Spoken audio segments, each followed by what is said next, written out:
இது வந்து சாத்துக்குடி மரம். இந்த மரம் வந்து எங்கள் வீட்டில் தான் இருக்குது. இந்த சீசனில் தான் நிறையா காய்க்கும். ஆனால் எப்போதுமே இதை விட கொஞ்சம் பெருசாக தான் இருக்கும். இது வந்து இப்போ பறித்தோம்னா புளிக்கிற மாதிரி இருக்கும், புளிக்கிற டேஸ்ட்டில் இருக்கும். இன்னும் ஒரு மாதத்தில் பறித்தோம்னா நல்லா டேஸ்ட்டாக இருக்கும். வெயில் டைமுக்கு சாத்துக்குடி தான் நல்லது உடம்புக்கு. இல்லைன்னா ஒரே ஒரு வாழை மரம் தான் வச்சோம். இது வந்து அப்படியே சுற்றிலும் பெரிய நிறையா வாழை மரமாகவே ஆயிடுச்சு.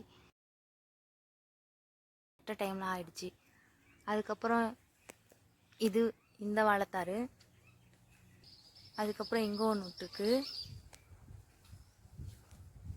அதுக்கப்புறம் இங்கே ஒன்று வந்திருக்கு. இங்கே பார்க்கல நம்ம, இங்கே ஒன்று இருக்குது. இங்கே ஒன்று புதுசாக வந்திருக்கு. இப்போ தான் ஒரு 3-4 நாள் ஆகுது இப்போ தான் வந்தது. இழந்த மரம் தான் எனக்கு ரொம்ப இழந்த பழம் ரொம்ப பிடிக்கும் ஃப்ரெண்ட்ஸ். உங்களுக்கு பிடிச்சிருந்துச்சுன்னா கமெண்ட் பண்ணுங்கள். சீசன் வந்து முடிய போகுது, அதனால அங்கங்கே ஒரு பழம் 2 பழம் தான் தெரியுது.